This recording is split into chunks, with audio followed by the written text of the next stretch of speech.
Hola, hola chicos. Hola, hola. ¿Cómo están? ¿Cómo se encuentran? Buenas noches. ¿Ya están súper emocionados por nuestra clasecita de hoy? ¿Cómo están? Bienvenidos. Me presento para aquellos que no me conocían. Soy la profesora Gina y imparto lo que es español y literatura tanto para ingreso a la universidad como para el nivel medio superior. Muchísimo gusto de que estén por aquí. Ando aquí ya leyendo sus mensajitos. El día de hoy vamos a ver el género lírico, ¿vale? Vamos a revisar el género lírico. ¿Qué dicen? Las saladitas son horneadas. No quiero decir nada. ¿Cómo me siento para el examen? Hola chicos, bienvenidos. Bien, déjenles presento pantallita. Vamos a revisar, como les dije, el género lírico. ¿Y cómo que no conoces los géneros literarios? ¿Qué pasó ahí? Cuidado con eso. ¿Cómo que no conoces los géneros literarios? Bien, la UNAM, la UNAM utiliza una clasificación en específico de los géneros literarios, ¿vale? En donde Aristóteles, este señorón de acá, que ven ustedes en la parte superior derecha, nos dice que los géneros literarios, los géneros literarios se clasifican en lo que es el género dramático, el género lírico y el género épico, ¿vale? Eso nos dice Aristóteles. Dentro del género dramático tenemos a la tragedia, la comedia y drama, ¿vale? Estos son subgéneros que derivan del dramático. La finalidad del género dramático es ser representado ante un público. Ahora, el género lírico, que es el que revisaremos hoy a fondo, se subdivide en poema, sátira, oda e himno. El género lírico se dice que es subjetivo. ¿Por qué que es subjetivo?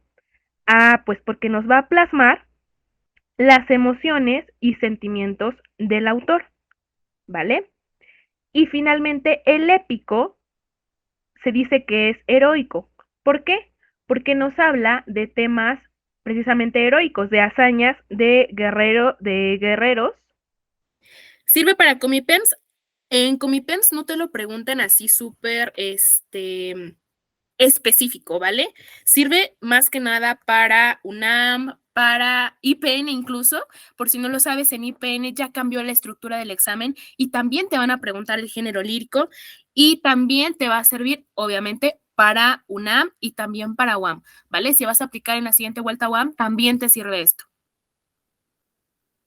El género lírico se relaciona directamente con la poesía, es decir, su sinónimo del género lírico es la poesía.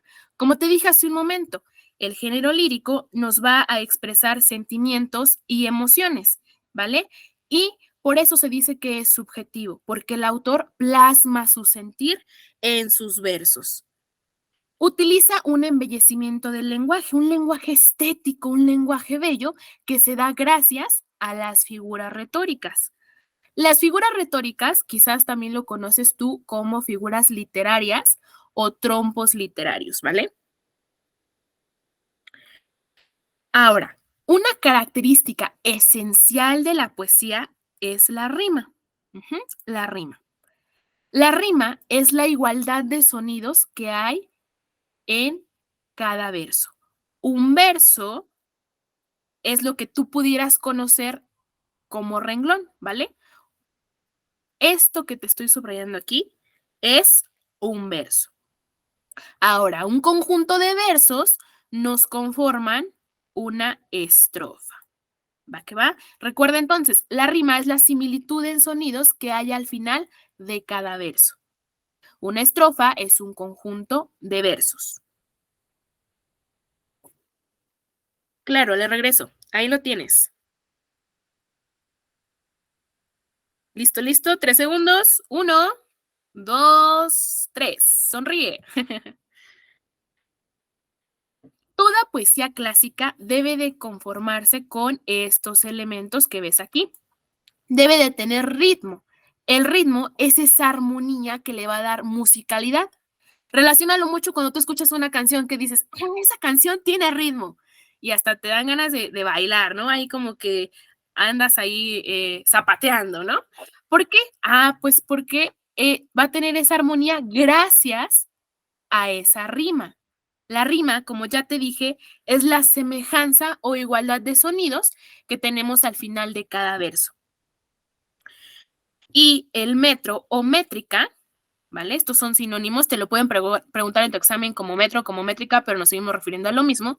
Es la cantidad de sílabas que tenemos en cada verso. Tenemos también a la sinalefa. La sinalefa es una regla en la poesía que nos dice que si una palabra finaliza en vocal y la sílaba de la siguiente palabra inicia en vocal, te van a formar una sola sílaba, ¿vale? Si una finaliza en vocal y la otra inicia en vocal, te conforman una sola sílaba. Lo veremos más adelante, no te preocupes si ahorita no entendiste del todo sinalefa. Y finalmente tenemos a la polisemia. La polisemia es cuando una expresión tiene diferentes significados, cuando se puede interpretar de diferentes formas. Y la polisemia precisamente la encontramos en la poesía gracias a las figuras retóricas. Por ahí en el grupo de estudio se les pasó un documento en donde se les explica un poquito a fondo todo esto, ¿vale? Si no estás en los grupos de estudio, recuerda, escríbenos en cualquiera de nuestras redes para que te unas y no te pierdas ninguno de nuestros lives y ninguno de nuestros materiales de estudio. Tenemos dos tipos de rima. Tenemos a la rima consonante y a la rima asonante. La rima consonante es cuando al final de cada verso van a coincidir tanto vocales como consonantes. Recuerda, las vocales A, E, I, O, U, las consonantes, todo el resto de letras de nuestro alfabeto. Por ejemplo, aquí, rosas rima con cosas. Coincide la consonante S en rosas y cosas y coinciden nuestras vocales, ¿vale? La vocal A. Tenemos durero y cero, riman, ¿vale? Coinciden tanto vocales como consonantes. Aquí coincide la E, la R como consonante, la vocal O. Y tenemos su opuesto. Si tú ya entendiste rima consonante, ya vas a entender rima sonante. ¿Por qué? ¿Qué crees? En la rima sonante únicamente coinciden las vocales, únicamente las vocales. Nos dice aquí esta estrofa. Así mi corazón de noche y día, preso en la cárcel del amor oscura, llora, sin verte, su melancolía. Coincide aquí nuestra vocal A, tanto en día como en oscura, como en melancolía. Cualquier duda que tengas, ya sabes, me la puedes poner en los comentarios. Ahora sí, lo que me estaban pidiendo, un ejemplo de sinalefa. Dijimos, la sinalefa es la unión de dos sílabas, una sílaba que finalice en vocal con otra que inicie en vocal. Tenemos este ejemplo que nos dice mi amado, ¿vale? Mi amado. Lo primero que tú tienes que hacer en tu examen, porque te van a pedir esto, ¿vale? En tu examen vienen preguntas en donde te piden identificar la métrica de los versos. Para que tú puedas sacar la cantidad de sílabas que hay en cada verso, debes de aplicar la regla de la sinalefa. Bien, en la sinalefa, lo primero que tú tienes que hacer es dividir tu verso en sílabas. Entonces aquí nos quedaría mi, a, ma, do, ¿vale?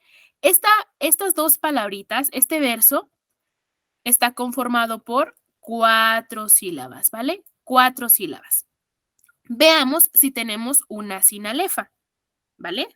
¿Tenemos alguna sinalefa aquí, chicos? Es decir, una palabra en la que su última sílaba finaliza en vocal y otra en la que su primera sílaba inicia en vocal. ¿Sí? ¿Tenemos una sinalefa? ¿Dónde está? ¿Qué me forma esa sinalefa? Efectivamente. Muy bien. Mía, ¿verdad? Mía. Entonces, me van a formar una sola sílaba. ¿Y qué vas a hacer? Pues le vas a restar esa cantidad de sinalefas que tengas en el verso. En este caso tenemos una sola sinalefa. Le vamos a restar una sílaba. Y vamos a tener entonces un total de 3 sílabas, ¿vale? Este verso ya no está conformado por 4 sílabas, porque encontraste una sinalefa. Le restas la sinalefa y te quedas con 3 sílabas. ¿Se entiende esto? ¿Se entiende esto, chicos? Ahora, hay 2 reglas en la sinalefa. La primera nos dice que si tú tienes una Y y posee esta Y un sonido vocálico, también se considera como sinalefa. Por ejemplo, aquí, cielo y flor. Cielo y flor. Paso número 1, dividir en sílabas. Cielo y flor tiene 1, 2, 3, 4 sílabas, ¿vale? Pero aquí la Y tiene un sonido vocálico. Es como si la pronunciaras como una I latina, como una vocal. Y si tú dices, por ejemplo, acá, yema, yema, yema, no decimos yema, ¿verdad? Yema, decimos yema. Aquí no tiene un sonido vocálico, suena como doble L. Por lo tanto, esta palabra no puede aplicarse dentro de la sinalefa. Pero, ¿qué crees? Cielo y flor, esta Y solita, sí tiene sonido vocálico y sí entra dentro de la regla de la sinalefa. Si en un inicio dijimos que nosotros teníamos 4 sílabas, pero encontramos una sinalefa que me la forma, como ustedes bien pusieron en los comentarios, lo y, le restamos esa sinalefa y nos quedamos con 3 sílabas.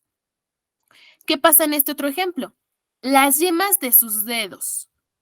Tenemos 1, 2, 3, 4, 5, 6, 7.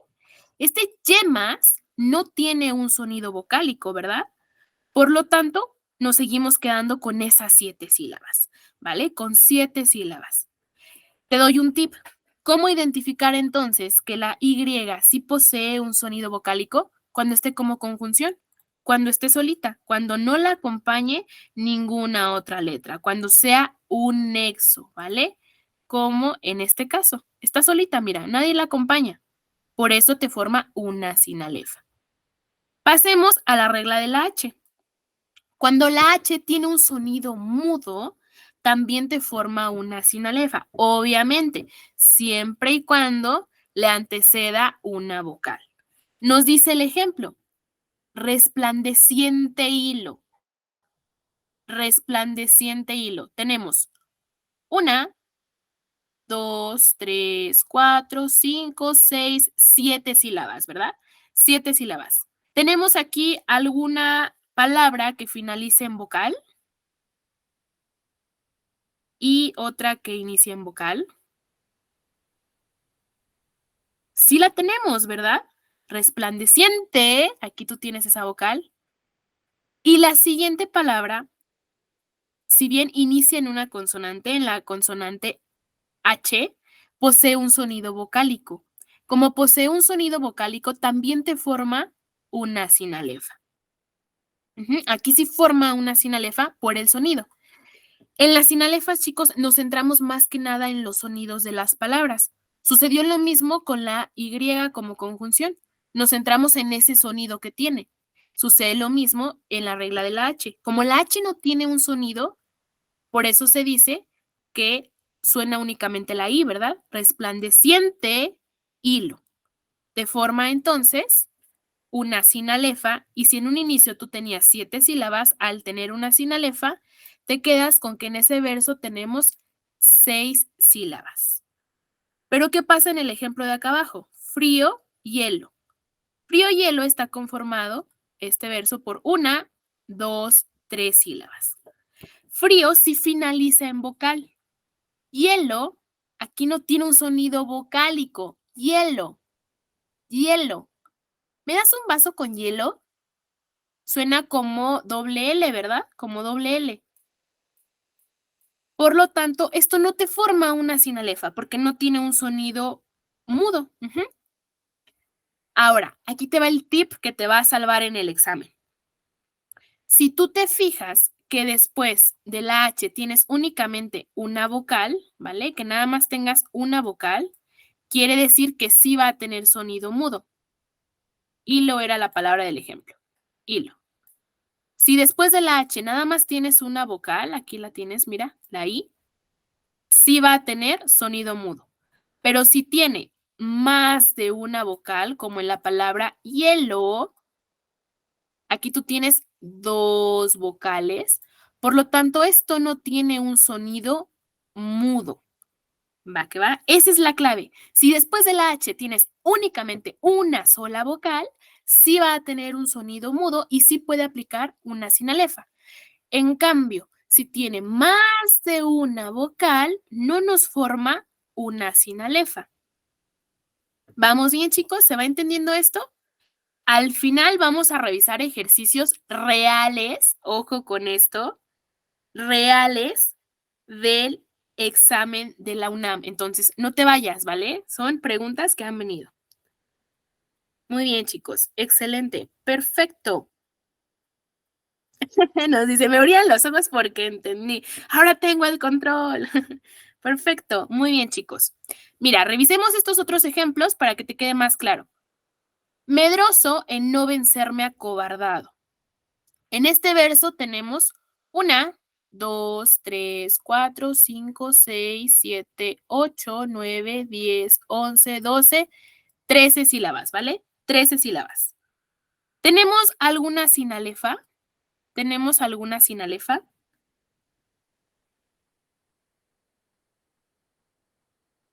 ¿Tenemos sinalefas, chicos?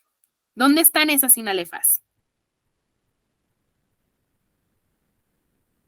Sí, nos dicen, tenemos 2 sinalefas. Efectivamente, hay 2 sinalefas.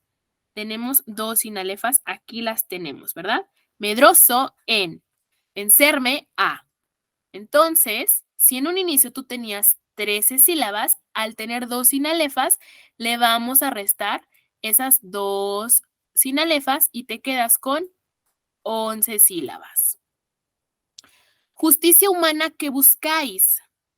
Justicia humana que buscáis. Tenemos 1, 2, 3, 4, 5, 6, 7, 8, 9 sílabas. ¿Vale? 9 sílabas. Y oh, sorpresa, aquí tenemos esa sinalefa. Entonces, si teníamos 9 sílabas y tenemos una sinalefa, nos quedamos con que en ese verso hay 8 sílabas. Y listo, así de sencillito. Fácil, ¿verdad? Fácil, fácil.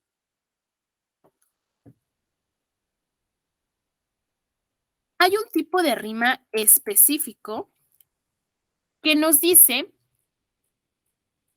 que es la rima consonante abrazada. No te preocupes si llegaste tarde. Recuerda que nuestros lives se suben posteriormente a YouTube.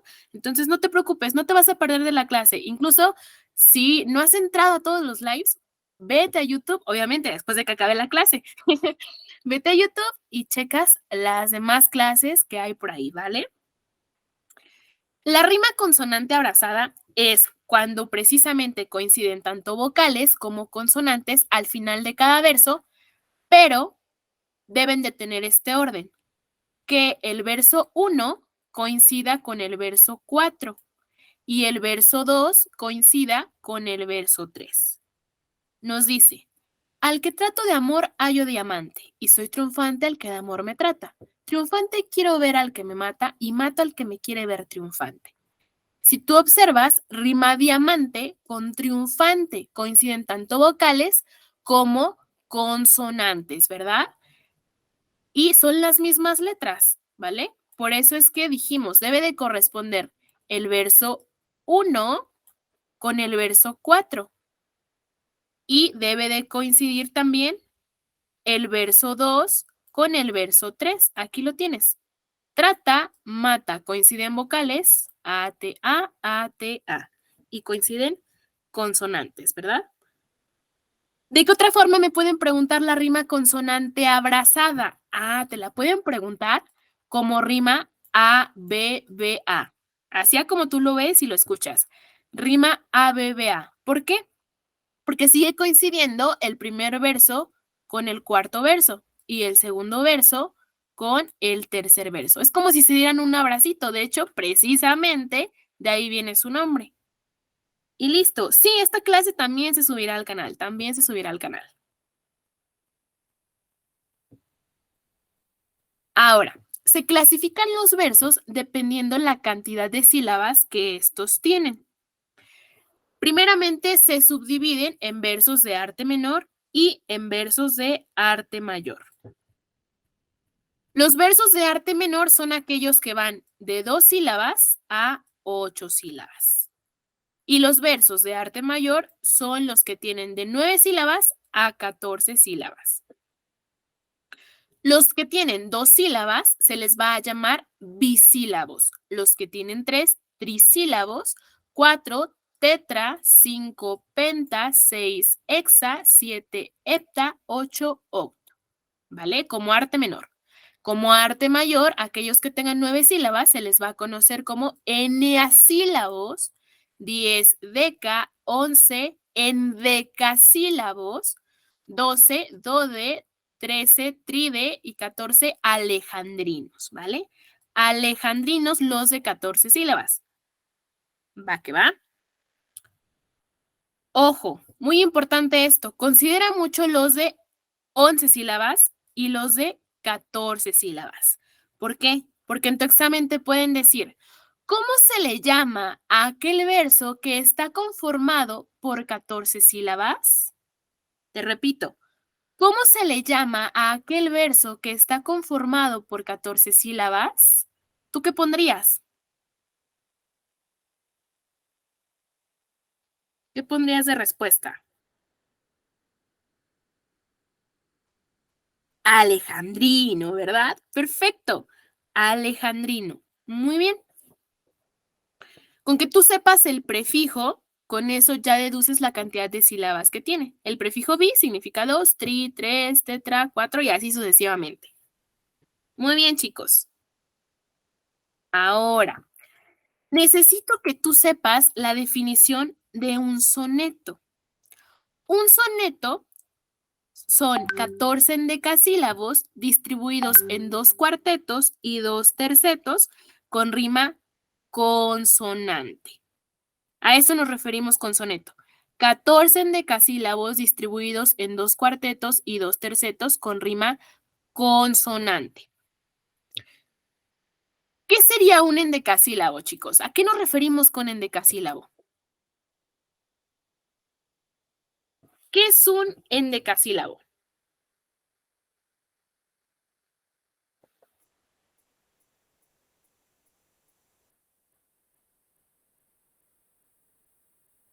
Once sílabas, ¿verdad? Perfecto. Entonces, podemos decir que un soneto son 14 versos, cada verso con 11 sílabas, pero deben de tener un orden específico. Debemos de distribuir esos 14 versos de una forma en específico. ¿Y cómo es esa forma? Ah, pues en 2 cuartetos y 2 tercetos, ¿vale? Cuartetos se refiere su prefijo a 4, es decir, a 2 estrofas, cada una con 4 versos. Aquí lo tienes, mira. Un verso, 2, 3, 4. Entonces, esto nos forma una estrofa, nos forma un cuarteto. Y sucede lo mismo acá.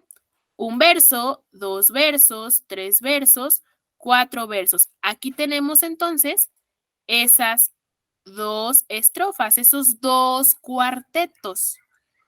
Y ahora tenemos a esos 2 tercetos. Un verso, 2 versos, 3 versos y sucede lo mismo con la última estrofa. Un verso, 2 versos, 3 versos. Tenemos 2 estrofas, cada una con 3 versos y se les llama tercetos.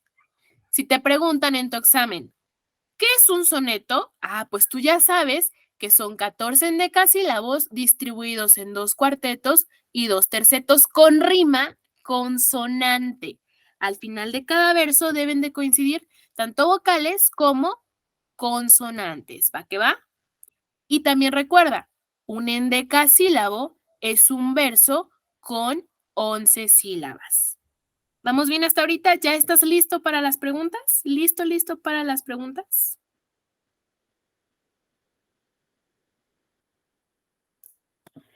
Revisemos ahora a las figuras retóricas. Como te dije al inicio, las figuras retóricas le dan ese embellecimiento al lenguaje, ¿vale? Ese lenguaje estético, ese lenguaje bonito, ese lenguaje hermoso. Lo contrario a un lenguaje bello, a un lenguaje figurado, es un lenguaje literal, cuando hablamos de manera objetiva, ¿vale? Pero la finalidad de la poesía es ser subjetiva, porque te va a plasmar el sentir y el pensamiento del autor. Mira, aquí Sor Juana nos lo dice claramente. Sor Juana es muy directa, ¿no? Siempre ha sido directa Sor Juana. Nos dice aquí, ¿y lo bailado? ¿Quién me lo quita? Pero Sor Juana, no podemos escribir eso. Entonces pon, goza sin temor de lado el curso breve de tu edad lozana, pues no podrá la muerte de mañana quitarte lo que hubieres hoy gozado. En la primer parte con, ¿y lo bailado quién me lo quita? Estamos siendo objetivos, ¿verdad? Estamos utilizando un lenguaje literal. En cambio, cuando nosotros lo trasladamos a un lenguaje poético, a un lenguaje figurado, gracias a las figuras retóricas, ya suena de una forma bella, de una forma estética, ¿verdad? Esa es la finalidad de las figuras literarias, de las figuras retóricas, embellecer el lenguaje. ¿Y cuáles son esas figuras retóricas? Aquí las tenemos. Tenemos a la metáfora principalmente. Una metáfora, chicos, consiste en atribuirle una característica de un objeto a otro objeto. Es encontrar esa similitud entre estos objetos. Por ejemplo, aquí, tus ojos de esmeralda. Tus ojos de esmeralda.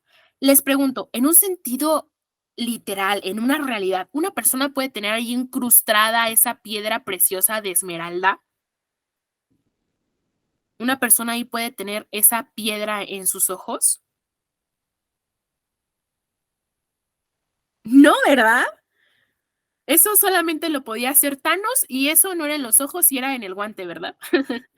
Pero bueno, en este caso, nosotros le atribuimos esa característica del color de las esmeraldas con los ojos, ¿verdad? Ah, pues que la persona tiene ojos verdes. Eso es lo que realmente queremos decir, que es de ojos verdes. Otro ejemplo más, la música de tu corazón. ¿A qué creen que se refiere esta expresión, chicos? En un sentido literal, ¿qué nos quiere decir ese enunciado? La música de tu corazón. ¿Qué nos dice? A los latidos, ¿verdad? Al palpitar del corazón. Excelente, ya lo tienes. Pero no es como que te diga, ah, es que tu corazón tiene latidos rítmicos. Ah, lo digo de forma bella mejor, ¿no? La música de tu corazón. El cielo estaba cubierto de blancos algodones. En el cielo no hay algodones, ¿verdad?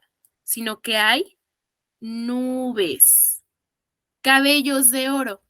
Una persona realmente no puede tener cabellos de oro, pero nos referimos a que su cabello es rubio. Así es, chicos, excelente. Efectivamente, que la persona es rubia, ¿verdad? Muy bien, ya tienes la idea de la metáfora. Recuerda, atribuirle una característica de un objeto a otro. Tenemos también a la figura retórica del comparación o símil. Como su nombre nos lo indica, es una comparación entre dos objetos. Por ejemplo, cabellos, ¿cuál seda negra? Una persona realmente no puede tener cabellos de seda negra, ¿verdad? Pero aquí estamos comparando el cabello de la chica, el cabello de la persona, con la seda. ¿Por qué? Ah, pues porque la seda es suave, porque la seda en este caso es de color negro y pues el cabello de la chica es suave, es de color negro. Das calor a mi alma como el sol. Una persona realmente no le da calor a tu alma, ¿verdad? Como el sol. Ay, aquí era sol, chicos, disculpen ustedes. Pero estamos comparando con que esa persona es cálida, es amable, es amorosa, es cariñosa. Y el último ejemplo, son tan parecidas como 2 gotas de agua. Pues nos está diciendo que son idénticas, que son igualitas. Me vas a decir, entonces, ¿cómo voy a diferenciar la metáfora del símil? Sencillo, sencillito. En el símil o comparación, tú vas a utilizar conectores comparativos, nexos comparativos. ¿Y cuáles son? Aquí los tienes. ¿Cuál? ¿Cómo? Esos son los más comunes, pero todavía hay más, ¿vale? Si tú identificas un conector comparativo, no lo dudes. Eso es un símil, eso es una comparación. Así es, como nos dice Roxana, la diferencia entre metáfora y símil es la conjunción, efectivamente, la conjunción. Tenemos acá otra figura retórica, a la paradoja, ¿vale? La paradoja nos va a mencionar dos ideas que se contraponen, dos ideas que se están contradiciendo, que son opuestas. Por ejemplo, señor gerente, la empresa está trabajando perfectamente bien, tanto que tengo la impresión de que algo está mal. Cuando las cosas van ahí en viento y popa, que todo va súper bien, que hasta te preguntas, ¿y no va a pasar nada malo hoy? ¿Y si estarán bien las cosas? Ok, aquí se está contradiciendo. Está diciendo que trabaja bien, pero dice como que algo está mal, ¿no? O el otro ejemplo nos dice, yo no soy supersticioso porque da mala suerte. Caray, ¿cómo que no crees en la suerte, pero hablas de supersticiones? ¿Cómo está eso? Y si aún no te queda clara la paradoja, con el último ejemplo estoy segura que te quedará clara esta figura retórica. Gracias a Dios, soy ateo. Caray, ¿cómo que agradeces a una deidad, pero dices que no crees en las deidades? ¿Cómo está esto? Efectivamente, la paradoja es una contradicción. Son dos enunciados, dos ideas que se están contradiciendo, que se están contraponiendo. Muy bien, chicos, efectivamente.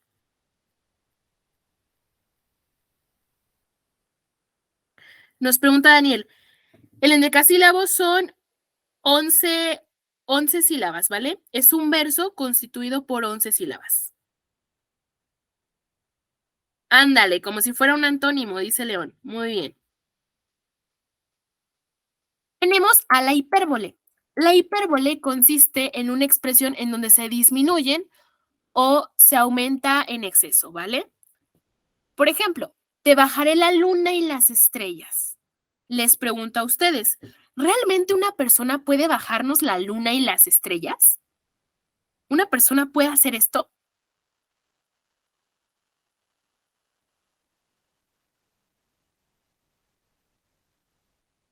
No, ¿verdad? Pero se está exagerando.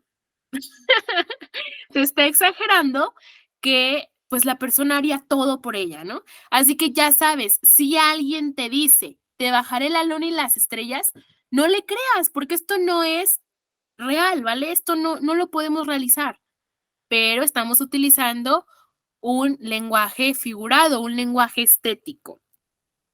Tengo tanta hambre que me comería una vaca entera. Una persona realmente no puede comerse una vaca entera, pero nos estamos refiriendo a que la persona tiene muchísima hambre. Tenemos finalmente al hiperbatón. El hiperbatón consiste en alterar el orden de las palabras. Son las mismas palabras, ¿vale? Pero tienen una sintaxis diferente, tienen un orden, un acomodo diferente.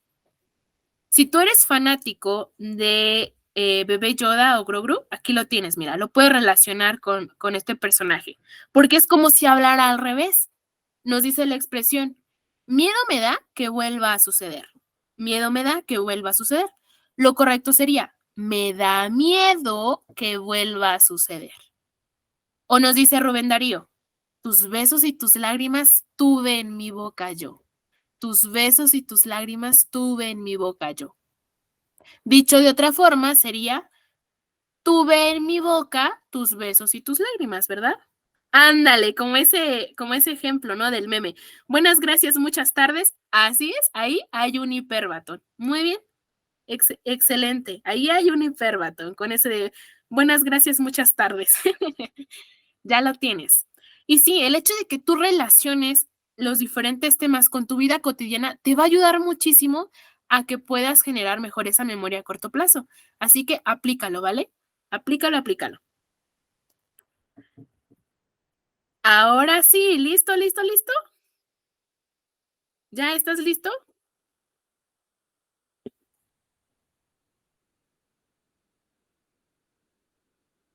Los directos, los lives, normalmente son en horario vespertino de 8 a 10 de la noche, ¿vale? Ok, ¿ya están listos? ¿Seguros? ¿Súper listos? Revisemos los ejercicios que han venido en el examen de la UNAM. No le digas a nadie, es secreto. Ok, vamos a ello. Pregunta número 1. Selecciona de las siguientes descripciones la que se refiere a un texto lírico.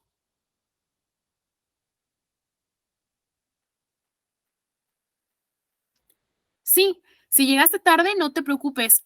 Todos nuestros directos se suben a YouTube. También nos encuentras como Profesulup. Puedes ingresar a YouTube y vas a encontrar muchísimas clases más. ¿Qué respuesta pondrías? ¿Inciso A, inciso B, inciso C o inciso D? Texto lírico.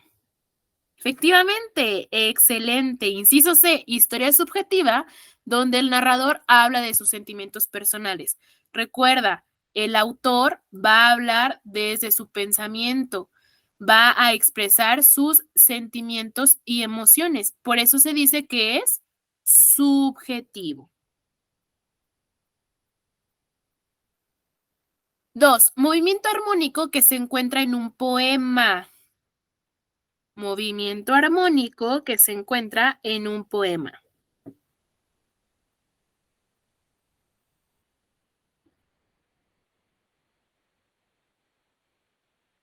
Excelente. Ritmo, ¿verdad? Ritmo.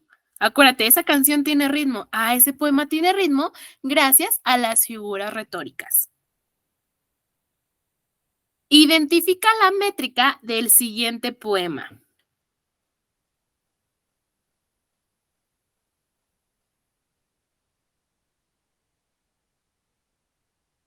Si quieres estos reactivos, únete a nuestros grupos de estudio, ¿vale? Ahí se los envié, ahí tienen un pequeño resumen del tema. Entonces, si aún no estás en los grupos de estudio, no sé qué estás esperando. Pregunta en nuestras redes o avisa por ahí, pide que te unan a los grupos de estudio para que no te pierdas ninguno de los materiales gratuitos. Inciso B. Escribe en cualquiera de nuestras redes, sea a través de Facebook, de Instagram, de WhatsApp, incluso de TikTok. Pide que te unan a el grupo de estudio y con gusto te van a agregar. Bien, revisemos, chicos. Recordemos, tenemos que contar las sílabas de cada verso. Tenemos entonces 1, 2, 3, 4, 5, 6, 7, 8, 9, 10, 11, 12 sílabas. Ya realizaste el paso número 1. Contar cuántas sílabas hay en cada verso. Paso número 2, identifiquemos sinalefas. ¿Tenemos sinalefas? Me da gusto que estén entendiendo. Me da muchísimo gusto. ¿Tenemos sinalefas en ese primer verso? ¿Dónde está la sinalefa? ¿Qué me forma esa sinalefa? Excelente. La sinalefa está aquí. Entonces, si tenías 12 sílabas, le vas a restar la de la sinalefa y te quedas con 11, ¿verdad? 11. Siguiente verso. Tenemos 1, 2, 3, 4, 5, 6, 7, 8, 9, 10, 11, 12, 13. ¿Tenemos sinalefas? ¿Dónde están esas sinalefas? Así es cuando se juntan dos sílabas en donde una finaliza en vocal y la otra inicia en vocal. Te van a formar una sola sílaba esas dos sílabas. ¿Sí? Tenemos dos sinalefas. ¿Dónde están? Muy bien, excelente. Tenemos aquí una T al y tenemos aquí la otra, ¿verdad? Si teníamos 13 sílabas, pero encontramos 2 sinalefas, nos quedamos con que en este verso vamos a tener al final 11 sílabas. Triunfante. ¿Tenemos alguna sinalefa aquí? 1, 2, 3, 4, 5, 6, 7, 8, 9, 10, 11 sílabas. ¿Tenemos sinalefas? No hay, ¿verdad? Excelente, no hay sinalefas. Y último verso. 1, 2, 3, 4, 5, 6, 7, 8, 9, 10, 11, 12. ¿Tenemos sinalefas? ¿Dónde están las sinalefas?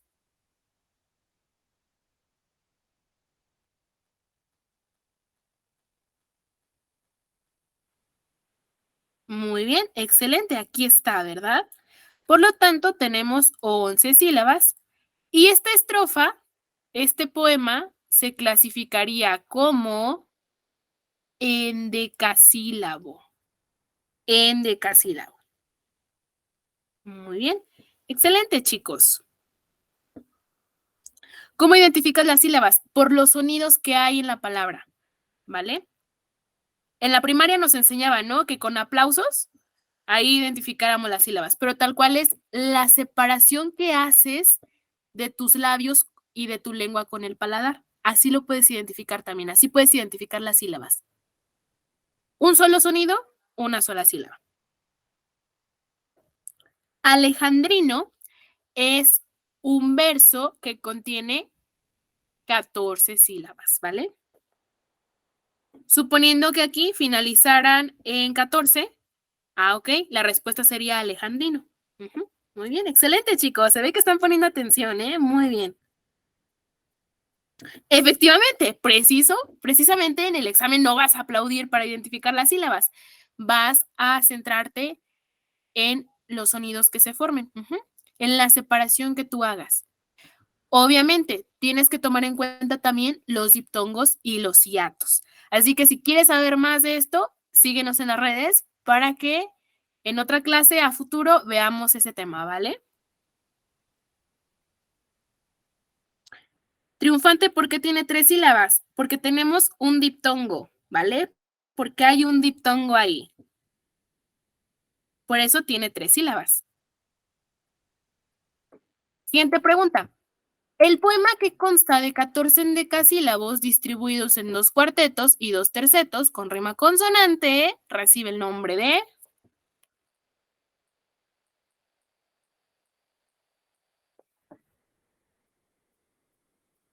soneto. Muy bien, excelente. Soneto. En el poema, ¿qué tipo de rima hay? Hermana marica, mañana que es fiesta, no irás tú a la amiga ni yo iré a la escuela. ¿Qué tipo de rima tenemos?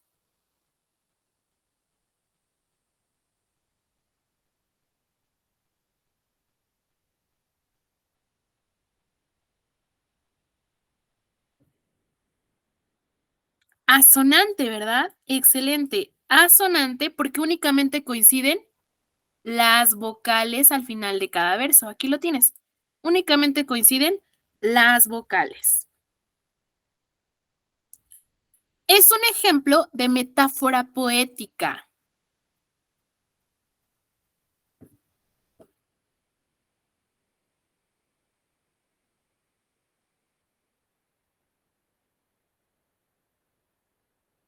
Metáfora poética. Recuerda, atribuirle una característica de un objeto a otro.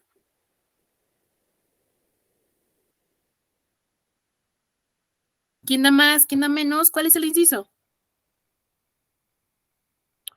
Metáfora es el inciso C. El amor es el silencio más digno. Estamos utilizando un embellecimiento del lenguaje, porque en un sentido literal, el amor no es silencio, el amor es un sentimiento, ¿vale? Por ahí vi que algunos decían que el inciso D, ¿qué pasa en el inciso D?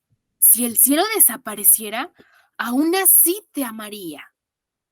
¿Qué estamos haciendo aquí en el inciso D? Si el cielo desapareciera, aún así te amaría. ¿Qué figura retórica tenemos en el inciso D?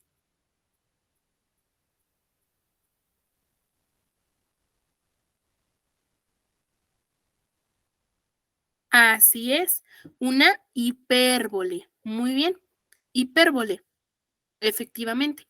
Hipérbole, estamos exagerando, ¿vale? Recuerda, cuando se exagera, ya sea de forma aumentada o disminuida, es hipérbole. La respuesta, inciso C.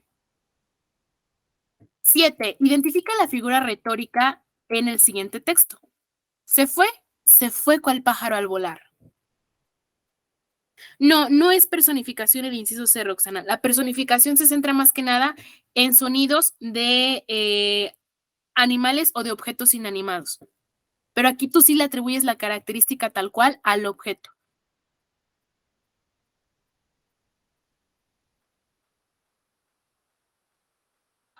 Muy bien, excelente. Tenemos un símil, ¿verdad? ¿Cómo identificamos qué es un símil? ¿Cuál es la clave aquí?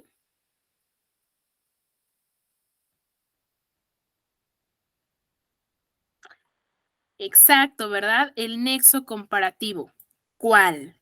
Muy bien, efectivamente. Excelente, chicos. ¿Qué figura retórica se ha utilizado en el fragmento poético Me muero porque no muero? Me muero porque no muero.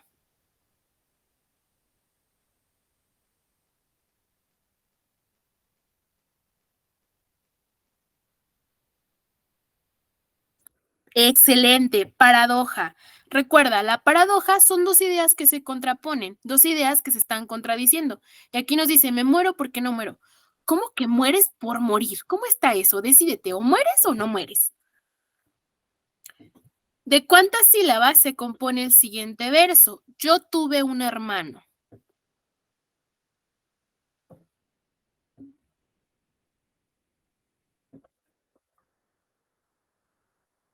Yo tuve un hermano. Recuerda, paso número 1, contar las sílabas que hay. Paso número 2, fijarnos si tenemos sinalefas. En caso de que sí, aplicarlas y restar la cantidad de sinalefas que encontramos. Qué gusto que estén entendiendo.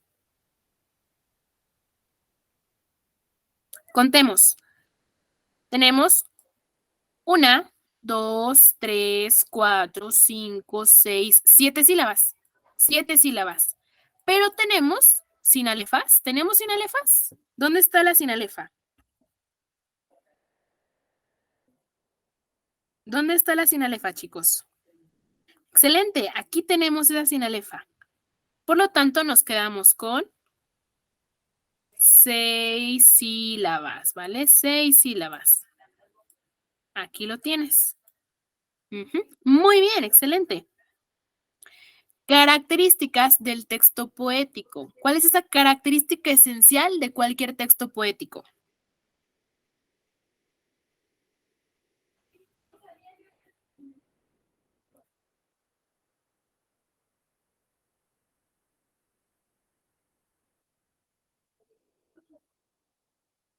Texto poético, recuerda, texto poético, en donde se plasma la subjetividad del autor, en donde el autor nos va a hablar desde sus sentimientos y emociones. Efectivamente, lo revisamos, ¿verdad? La polisemia dada por las figuras retóricas, recuerda que la polisemia se refiere a que un enunciado o una expresión tenga diferentes significados o diferentes interpretaciones. Esto se da gracias a las figuras retóricas. Sí, aquí ando yo, Diana. Los elementos formales de un verso medido son...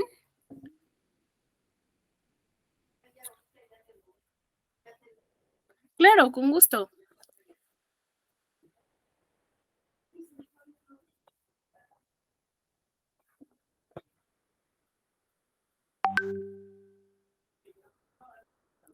Sí, chicos, es que la clave está para que sigan aquí en el live atentos, ¿eh? Así es. Metro, ritmo y rima son los elementos formales de un verso medido, ¿vale? Y de toda poesía clásica. Toda poesía clásica debe de tener metro, ritmo y rima, ¿vale? Inciso A. Siguiente. En la siguiente estrofa, ¿qué se puede entender considerando el lenguaje figurado? Y todo el campo un momento se queda mudo y sombrío, meditando. Suena el viento en los álamos del río. Inciso A. El viento choca con los árboles por la tormenta que amenaza. Inciso B. Los álamos son el marco para el amor desesperado que siente. Inciso C. Los árboles del campo reflejan la profunda tristeza que le embarga. O, inciso D. El campo está quieto, silencioso y oscuro. El viento mueve los árboles.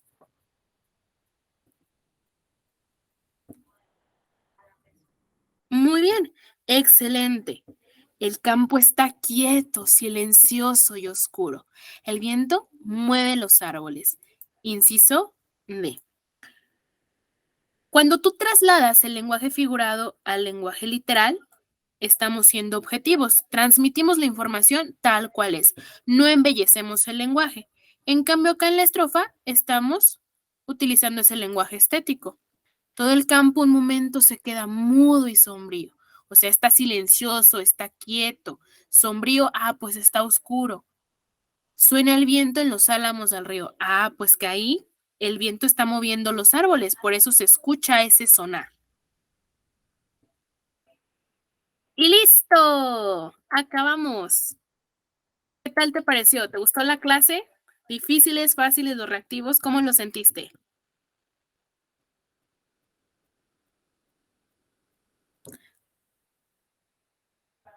Ok, claro, lo podemos revisar. Nos dicen, ¿por qué triunfante tiene 3 sílabas? ¿Por qué? ¿Por qué será? ¿Por qué triunfante tiene 3 sílabas? ¿Por qué triunfante tiene 3 sílabas? Esto también viene en tu examen de manera indirecta, ¿vale? Triunfante. Tenemos algo que se llama diptongo e hiato, ¿vale? Un diptongo es la unión de una vocal débil con otra débil, o la unión de una vocal fuerte con una débil. Las vocales fuertes son A, E y O. Las vocales débiles son I, U. Si tú aquí tienes un diptongo, que es la unión de una vocal débil con otra vocal débil, no se separa, ¿vale? No se separa. Sí, la clase se va a subir a YouTube, así es. Y como no se separa, se quedan juntitas esas vocales cuando tú divides la palabra en sílabas. Por eso es que te forma 1, 2, 3 sílabas, ¿vale? Por eso, porque se quedan juntitas, gracias a este diptongo que tienes aquí, a esa unión de esa vocal débil con la otra vocal débil. Si quieres saber de hiatos, más adelante lo podemos checar en otro live, o si quieres tener más clases de este tipo, puedes inscribirte a nuestros cursos, ¿vale? Bueno, espero que te haya gustado muchísimo la clase, que hayas entendido y que estas preguntas que revisamos pues te sirvan para tu ingreso a la universidad. Síguenos en nuestras redes y si quieres saber algún tema en específico, también por ahí escríbenos. Oigan, me gustaría ver este tema. Para así mismo, nosotros darte lo que tú necesitas, ¿vale? Profe Zuluk te va a acompañar en todo tu proceso de admisión y estaremos contigo hasta el día que el último de ustedes aplique examen. Cuídense mucho, chicos, que tengan una bonita noche. Descansen, descansen, chicos. Hasta luego.